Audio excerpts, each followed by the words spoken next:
हरी हरी बोलो, हरी हरी बोलो जी। कैसे हैं आप सभी मेरे प्यारे लाला लाली की असीम असीम कृपा से आप सब बहुत अच्छे होंगे जी। आशा करती हूँ आप सभी मेरे प्यारे लाला लाली की सेवा में मगन मस्त होंगे जी। तो आज नवरात्रि का दूसरा दिन है और नवरात्रियाँ जो हैं वो चल रही हैं। आप सभी को नवरात्रि की हार्दिक शुभकामनाएं। और मेरी प्यारी लाडो देखिए कुछ इस प्रकार से लाडो का श्रृंगार होता है भाई नवरात्रि में। मैं कोई विषय ऐसा लेके नहीं आई हूँ, आज कुछ कॉमन प्रश्न हैं जिनके उत्तर मैं मेरे भाव जो है मैं आपको देने की कोशिश करूँगी। तो चलिए शुरू करते हैं व्लॉग को। हरि बोलो। सर्वप्रथम देखिए सबसे पहला जो उत्तर प्रश्न है वो ये है कि लड्डू बाबू की क्या हम सेवा देर से कर सकते हैं। हमें लेट हो जाता है स्नान करने में, श्रृंगार में उनके, और उनको स्नान करवाने में। घर में छोटे बच्चे हैं, उनके स्कूल होते हैं, सुबह 6 साढ़े 6 बजे उनको स्कूल जाना होता है, बाकी के कार्य हैं। तो क्या हम देर से लाला लाली का स्नान वगैरह करा सकते हैं? तो जी हाँ बिल्कुल। आप लड्डू बाबू को, लाडो को यदि आप नहा लेते हो जल्दी तो आप लाला को, लाली को सुबह जल्दी पहले तो जगा लें। जगाने के बाद में आप उनको कुछ भोग लगा दीजिए। सर्वप्रथम उनको बाल भोग लगता है दूध का, तो आप आचमन करके देखिए। आप स्नान जब करके आ जाएंगी तो इतना आप अवश्य कर दें कि आप लाला लाली को जगा दीजिए, आचमन करा दीजिए। उसके बाद में आप उनको दूध का, मिष्ठान का आप उनको भोग लगा दीजिए, जिससे लाला लाली, क्योंकि पूरी रात बीत जाती है, वो छोटे हैं, उनको भूख लग जाती है।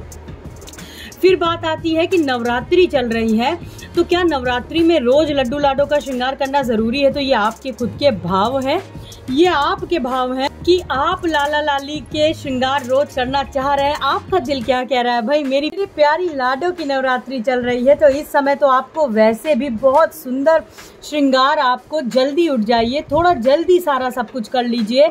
और अगर आप बहुत जल्दी उठ के भी नहीं कर पाते हैं तो थोड़ा रुक के आप श्रृंगार कर लीजिए। जैसे अगर आपको समय नहीं मिल पाता है तो आप लाला लाली को केवल स्नान करा दीजिए, आप अन्य जो पूजन है आप वो कर लीजिए, भोग लगा दीजिए।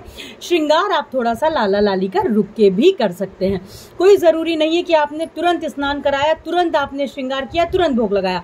आप स्नान करा लीजिए, आरती कर लीजिए, भोग लगा दीजिए, उसके बाद में आप लाला लाली का भी श्रृंगार आराम से कर सकते हैं। फिर तीसरी बात आती है, देखिए इस पे तो मैं पहले भी ब्लॉग बना चुकी हूँ कि लड्डू बाबू की सेवा नवरात्रि में कैसे करनी है।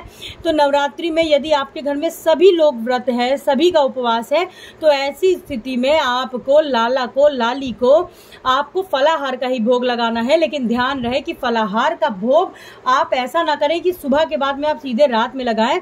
उनको दोपहर में, शाम में जरूर लाला लाली को नाश्ता वगैरह, आप उनको भोग वगैरह खिलाते रहें, क्योंकि वो छोटे बालक बालिका हैं, उनको बहुत जल्दी भूख लग जाती है।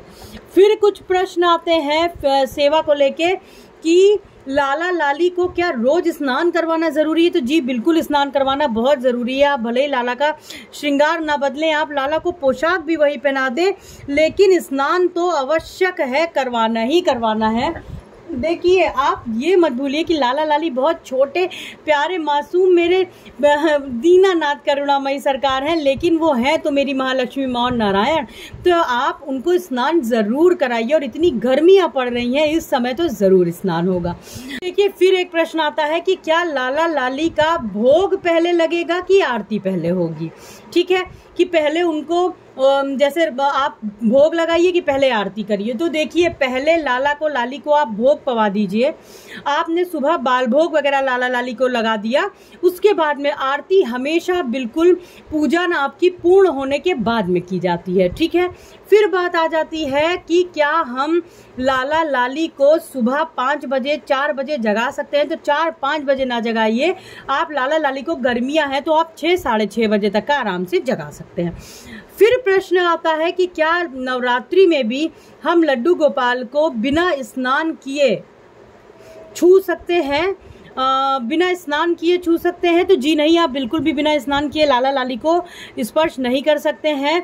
आप स्नान करने के बाद ही मंदिर में आए और स्नान पूजन के बाद में ही आप लाला लाली को, स्नान के बाद ही, शुद्धि के बाद ही आप लाला लाली को स्पर्श कर सकते हैं। कुछ ऐसी परिस्थितियां होती हैं, कुछ वृद्ध लोग हैं, बूढ़े लोग हैं जो कि लाला लाली की सेवा है उनके पास, लेकिन वो सुबह जल्दी नहीं जग पा के नहा पा रहे हैं। तो ऐसी कुछ स्थितियों में उनके लिए लिए माफ़ी होती है कि वो हाथ पैर धुल के कपड़े चेंज कर लेते हैं, लेकिन स्नान और कपड़े वस्त्र रात भर के सोए हुए आपको हटाने ही हटाने रहते हैं। वो कपड़े बहुत ही ज़्यादा अशुद्ध होते हैं।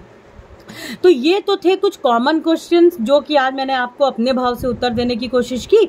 अब आपके जो भी प्रश्न हैं आप मुझसे कमेंट सेक्शन में ज़रूर पूछिएगा। कोई भी सुझाव है तो आप मुझे अवश्य दीजिएगा। आज के लिए बस इतना ही। मिलते हैं अपने दूसरे ब्लॉग में बहुत जल्दी। हरि बोलो, हरि हरि बोलो, राधे राधे जी, हरि बोल।